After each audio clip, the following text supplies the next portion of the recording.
नमस्कार, सनातन विचार श्रृंखला में आपका स्वागत है। आज का वीडियो जो आधुनिक विज्ञान में मेटाफिजिक्स तत्व मीमांसा से संबंधित जो विषय है उसके ऊपर है। आधुनिक विज्ञान तो अभी 2-3 दशकों से मेटाफिजिक्स के ऊपर शोध कर रहा है, समझने का प्रयास कर रहा है। सनातन धर्म के अंदर तो ये 20,000 साल से चल रहा है। उस चीज़ को आज आप देखेंगे, जो आज आप यहाँ पर सुनेंगे, ये सभी मेटाफिजिक्स जो आधुनिक विज्ञान में जिसमें चर्चा होती है उसी के ऊपर आधारित है। यह आप ऐसे भी कह सकते हैं दूसरे शब्दों में कि जो आप इस वीडियो में सामने लिखा हुआ देख रहे हैं या जो आप आगे सुनेंगे वह मेटाफिजिक्स का ही एक अंश है। इसको अपन इस तरह से स्टार्ट करते हैं कि एक बार राजा जनक की सभा में एक ऋषि आर्तभाग ने ऋषि याज्ञवल्क्य से प्रश्न किया कि ग्रह और अतिग्रह की संख्या कितनी है। आप कृपया इसके ऊपर दर्शन दीजिए। अब आप जानिए, ये एक उत्तम दार्शनिक प्रश्न था। इस प्रश्न का उत्तर देने से पहले इस प्रश्न को समझना आवश्यक है। ग्रह और अतिग्रह का अर्थ समझे बिना याज्ञवल्क्य के लिए उचित नहीं था कि इसका वह उत्तर दे दे। यहाँ ग्रह का अर्थ इंद्रियों से है, जो सेंसेस होती हैं, और अतिग्रह का अर्थ इंद्रियों की वस्तु से है, जो इंद्रियों को उत्तेजित करती हैं, ऑब्जेक्ट ऑफ सेंसेस। संस्कृत भाषा में ग्रहण से ग्रह आया है। अर्थ होता है पकड़ना, हथियाना, नियंत्रण करना, क्योंकि इंद्रियां ही अपने व्यवहार के अनुरूप वस्तुओं को पकड़ती हैं। जैसे आंखें स्वाद नहीं ले सकती तो जीभ स्वाद लेती है, जिह्वा, टंग। कान सूंघ नहीं सकते, कान किसी प्रकार की खुशबू को पहचान नहीं सकते तो नाक सुगंध को ग्रहण करती है। और अतिग्रह उस इंद्रियों से अधिक शक्तिशाली होता है, इसीलिए अति उसके पहले लिखा जाता है, क्योंकि इंद्रियों की जितनी शक्ति वस्तुओं को ग्रहण करने की होती है उससे ज़्यादा शक्ति उन वस्तुओं की इंद्रियों को उत्तेजित करने की होती है। इसलिए वस्तुएं अतिग्रह कही जाती हैं। यहाँ वस्तुओं का अर्थ दिखाई देने वाली चीज़ें नहीं है। वस्तुएं जो कहीं गई हैं यहाँ पे, जिनको वह सुगंध, स्वाद, स्वर, दिखाई देने वाली आकृतियाँ, उन आकृतियों से मन में उत्पन्न होने वाले विचार, इस प्रकार के भाव को वस्तु कहा गया है। इंद्रियां अपने वस्तु को तुरंत ग्रहण करती हैं और ये वस्तुएं तुरंत इंद्रियों को उत्तेजित करती हैं। इंद्रिय और इन वस्तुओं में एक आपसी क्रिया और प्रतिक्रिया होती है। जैसे ही इन वस्तुओं का आना होता है, इंद्रियां भड़क जाती हैं, उत्तेजित हो जाती हैं और शक्तिशाली हो जाती हैं। इस प्रकार इंद्रियां अपने प्रकार की वस्तुओं को पाकर उसमें खो जाती हैं।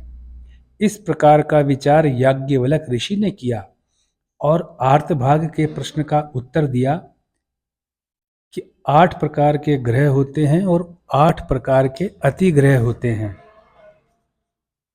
यह याज्ञवल्क्य ने इतना विचार करने के बाद में इसका उत्तर दिया।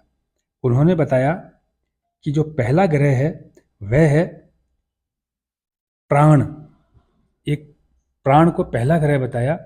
ये केवल सांस लेने के लिए ही नहीं है, इसके और भी अधिक आवश्यक कार्य हैं, जिसकी वजह से ही सुगंध का पता चलता है।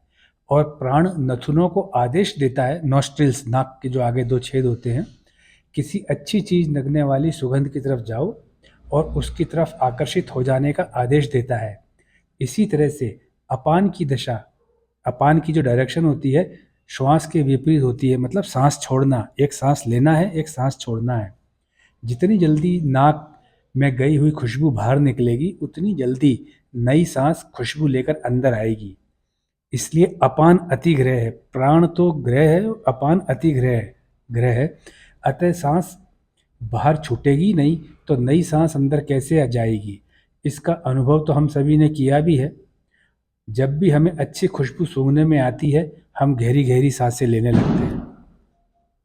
ये तत्व मीमांसा जो आजकल मेटाफिजिक्स का बहुत रोल चल रहा है, उसके ऊपर है। दूसरा वाणी ग्रह है, जो दूसरे नंबर पे है। वाणी ग्रह है। वाणी अथवा स्वर, सभी भाषाओं का कोश होती है, सभी शब्दों की कोश होती है, सभी परिभाषाओं की कोश होती है और सभी प्रकार के अर्थ की भी कोश वाणी ही होती है। इसलिए वाणी गृह है और भाषा जो हम जानते हैं, समझते हैं और बोलते हैं, शब्द जिनका अर्थ हम जानते हैं, जिन शब्दों को हम बोलते हैं, वे सभी अतिग्रह हैं। हम जो भी उचित बोलते हैं, किसी का अनर्थ करने के विचार से नहीं बल्कि उपकार की सोच से बोलते हैं, वही बोलना अतिग्रह बन जाता है। इस प्रकार से दूसरा ग्रह वाणी है। तीसरा ग्रह है जिव्या, टंग, तालू। जिव्या जिससे स्वाद का मालूम चलता है, वह भी एक ग्रह है और स्वाद अति ग्रह है। कई स्वाद ऐसे होते हैं जिनसे जीभ की उत्तेजना बढ़ जाती है और जीभ स्वाद के नियंत्रण में आ जाती है, क्योंकि जीभ से ही हम इस संसार के सभी स्वादिष्ट पकवानों का आनंद ले सकते हैं। इसलिए जीभ भी एक ग्रह मानी जाएगी। इस प्रकार ऋषि वाल्क जी आर्तभाग को प्रश्नों का उत्तर दे रहे थे और जो स्वाद है वह अतिग्रह माना जाएगा। चौथा ग्रह बताया गया इसमें चक्षु, आंखें। ऋषि याज्ञवल्क्य जी कहते हैं कि आंख भी एक ग्रह है, क्योंकि आंखें ही हैं जिससे हम सभी आकृतियां और अलग अलग रंग देख सकते हैं। इन सभी आकृतियों और रंगों का आंखों पर क्रिया होती है और आंखें ज़्यादा से ज़्यादा भिन्न भिन्न प्रकार की आकृतियां देखना चाहती है। आकृति एवं रंगों द्वारा आंखें उत्तेजित होती हैं, इसलिए आंखें ग्रह हैं और आकृतियां और रंग अतिग्रह हैं। पांचवा ग्रह बताया गया है कान को। कान भी ग्रह है, क्योंकि वे ध्वनि के माध्यम से उत्तेजित होते हैं, मंद ध्वनि की तरफ ज़्यादा आकर्षित होते हैं, क्योंकि उन मंद ध्वनियों को सुनना आसान नहीं। मंद ध्वनि मतलब धीरे धीरे जो आवाज़ आ रही है। कान की इच्छा ध्वनि सुनने की हमेशा रहती है। थोड़ी सी भी फुसफुसाहट कहीं से आ रही हो तो कान उधर को चला जाता है। इस प्रकार कान तो ग्रह है और कान में सुनाई देने वाली ध्वनि अति ग्रह है। छठा होता है मन। मन ग्रह है। मन को सभी प्रकार की इच्छाओं को पूरा करना होता है। कोई भी इच्छा उठने पर मन उसी इच्छा को पूरा करने में लग जाता है। इसीलिए मन ग्रह है और सभी प्रकार की इच्छाएं अति ग्रह है। अति ग्रह वही हैं जो कि ग्रह को उत्तेजना में देते हैं, उनसे काम करवाते हैं। सातवां होता है हाथ। हाथ ग्रह है और हाथ जो काम करते हैं वो सभी अति ग्रह हैं। हाथ अपने से चीज़ों को संभालते हैं, चीज़ों के निर्माण में बहुत बड़ी सहायता करते हैं। इनसे हम लिख पाते हैं। बोलते और समझते समय ये हाथ अलग अलग प्रकार की अभिव्यक्ति करके अच्छे से उदाहरण बनाते हैं। ये शरीर को भोजन कराते हैं।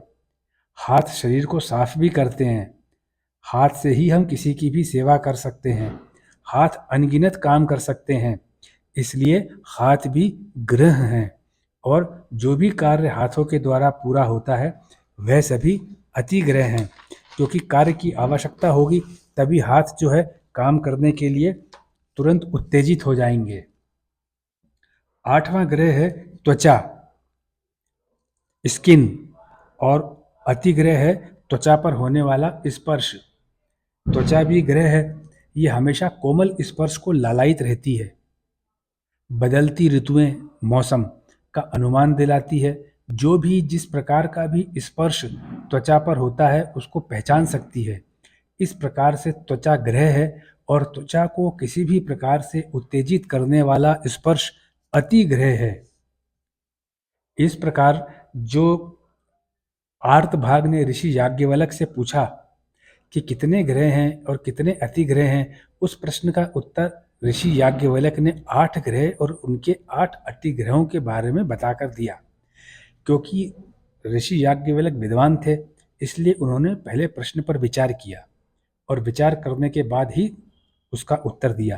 आप इस चीज़ को मान करके चलिए कि जो आधुनिक विज्ञान इस नए युग के अंदर, मेटाफिजिक्स के अंदर इस प्रकार की ज्ञान को खोज रहा है, पढ़ रहा है, पूरे यूनिवर्स के उत्पत्ति और सत्य को खोजने की कोशिश कर रहा है, उसके ऊपर सनातन के अंदर हजारों ऐसे उदाहरण हैं। कई वेद आपको उपनिषद के अंदर, लेखों के अंदर, निबंधों के अंदर विस्तृत ज्ञान इसका आज के कई हजार साल पहले दिया हुआ है। यह जो आप सामने आपने वृतांत पढ़ा, यह दारण्यक उपनिषद से लिया गया था। दारण्यक उपनिषद मतलब, दारण्य का मतलब होता है घना जंगल, यह वहां से लिया गया है।